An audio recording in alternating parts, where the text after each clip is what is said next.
పర్వతగిరి మండలంలోని వివిధ గ్రామాల యువకులకు, మేధావులకు, విద్యావంతులకు, ఓటరు మహాశయులకు బీజేపీ మండలం తరపున నా ప్రత్యేక కృతజ్ఞతలు.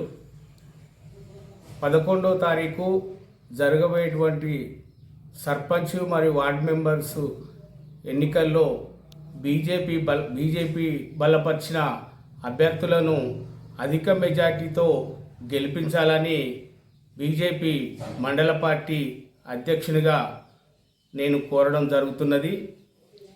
దీనికి గాను రాబో అభివృద్ధిలో బీజేపీ సెంట్రల్ నిధులతోటే గ్రామాలను అభివృద్ధిపరిచే విధంగా నరేంద్ర మోడీ గారు కంకణబద్ధులై ఉండడం జరిగింది.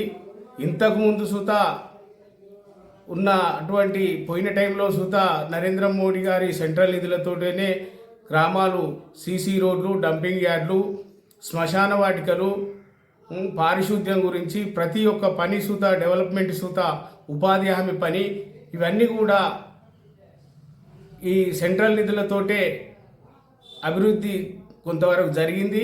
ఇక జరగబోయేటువంటి అభివృద్ధి ఈ కొత్త స్థానిక సంస్థ ఎన్నికలతోటి సుత కూడా అభివృద్ధి చేసే బాధ్యతగా నరేంద్ర మోడీ గారు కంకణబద్ధులై ఉండడం జరిగింది. దానికి గాను ఆలోచన విధానంతో యువకులు ప్రత్యేకంగా ఆలోచన చేసి బీజేపీ బలపరిచిన సర్పంచ్, వార్డ్ మెంబర్ల అభ్యర్థులను అధిక మెజార్టీతో పర్వతగిరి మండలంలో గెలిపించాలని మా యొక్క మనవి. ఇప్పటి వరకు గ్రామాలలో పర్వతగిరి మండలంలో నామినేషన్ వేసినటువంటి గ్రామాలు ఒకటి పర్వతగిరి నుండి, రెండవది అన్నారం, కల్లెడ, దౌలత్ నగరు, ఏబీ తండా, చింతనెక్కొండ, బట్టు తండా, ఏనుగల్లు, ఈ గ్రామాల నుండి సర్పంచ్ అభ్యర్థులుగా నామినేషన్ వేయడం జరిగింది. 11వ తారీఖు నాడు ఈ ఎలక్షను ఓటింగ్ జరగడం అందరికీ తెలుసు.